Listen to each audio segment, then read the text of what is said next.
технологии и почесен конзул на Канада во Република Северна Македонија. Господја Пешева, благодарам што препативте да бидете дел од овој настан, можете да се обратите пред председателот.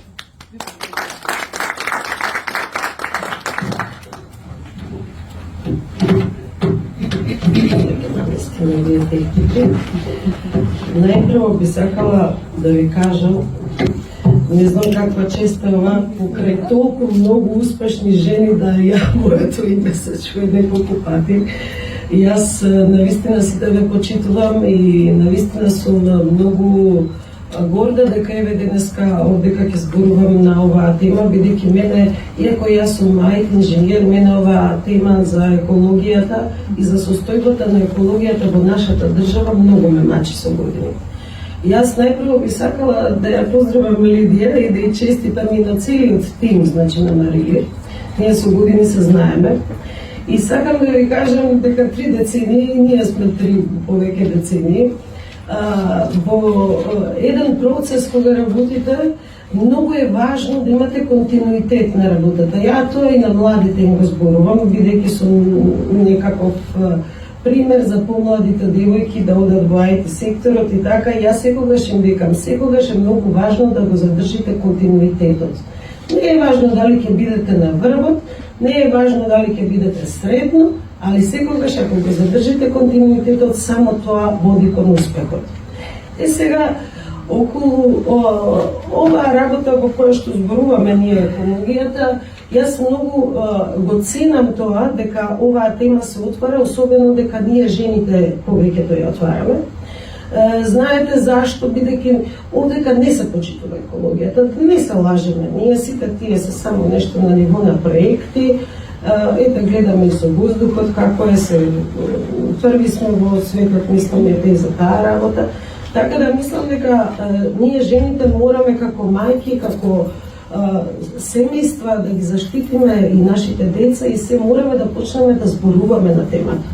Знаете, кога ќе почнете да зборувате на таква една тема која што има широко значење и кога ќе ги посочите аномалиите, бидејќи ние сите ги знаеме аномалиите, ние можеме да се зборуваме овдека за циркуларна екологија, за тоа дека нормално дека нема од отпадот ќе се прави енергија, дека се тоа ќе функционира така и дека економијата ќе се подобри, но сепак и во екологијата треба да кажеме да имаат стручни лица кои што ќе го кажат тоа и ќе го направат. Ние имавме еден период во нашата држава кога се увезуваше, да кажеме, така накажано еко-отпад, кој што суштина излезе дека тоа е еден од најголемите отрови во државата и затоа и бевме први нели во светот по загадување на воздухот. Во светот, значи и во ЮН, и особено Канада, која што нели јас ја застапувам овдека, многу се грижат за екологијата. Морам да кажам дека еве тука е мојата ќерка која дојде на една недела од Канада, а инаку има завршено баш тоа, има завршено Sustainable Development и екологија на Универзитетот од Торонто и не ја да ја поздравам, благодарам денес што се мене. И сакам да ви кажам дека лесно може да се надминат тие проблеми, али мораме да почнеме отворено да зборуваме за проблемите. Не само тоа да биде како некој систем на еве сега ние можеме. Јас многу ја сакам мојата држава Македонија. Да ви кажам, ние имаме многу голема предност. Јас патувам многу, низ целиот свет патувам. Ние ги имаме трите основни работи за да бидеме најдобрата држава во свет. А тоа се вика сонце, вода и плодна почва. Што да ставите во една саксија ќе ви порасне здрава храна. И мислам дека тој потенцијал ние воопшто го немаме искористено. И затоа еве тука има и стручни лица.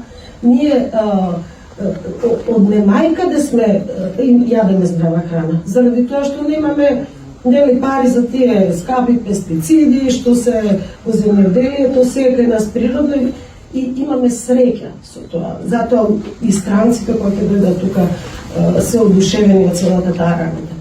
Сега во целата приказна, ако веќе се осврнам и на тоа дека да поврзам мојата професија дигитализацијата со екологијата и со производството на здрава храна, која што сум го видела во Холандија, Една Холандија која што нема ни клима, половина земја е под море. Сакам да ви кажем, најголем извозител на земјоделски производи, зошто ние тоа да не би можеле да го направиме? Тие го имат тоа постигнато со дигитализација и со техника. Ние треба да се погрижиме, да донесеме тој ноу-хау во државата и сите тие празни ниви земјишта, каде што навистина треба само малку напор да можеме да ги искористиме и да станеме центарот на светот за таа здрава храна, уште пред да влеземе во Европа, пошто тоа долго ќе трае. Така да, јас би сакала да ви се заблагодарам многу, да не должам, можем да зборувам и после сминат панел да не ви посадам. Значи, сакам да се заблагодарам уште еднаш, Лидија, ви благодарам многу и се надевам дека од овдека ќе излезат многу идеи и дека ние јавно ќе проговориме не само за здравата храна и екологијата и што тоа значи, него и за проблемите кои што сега се соочуваме и зошто тоа кај нас не се спроведува. Ви благодарам.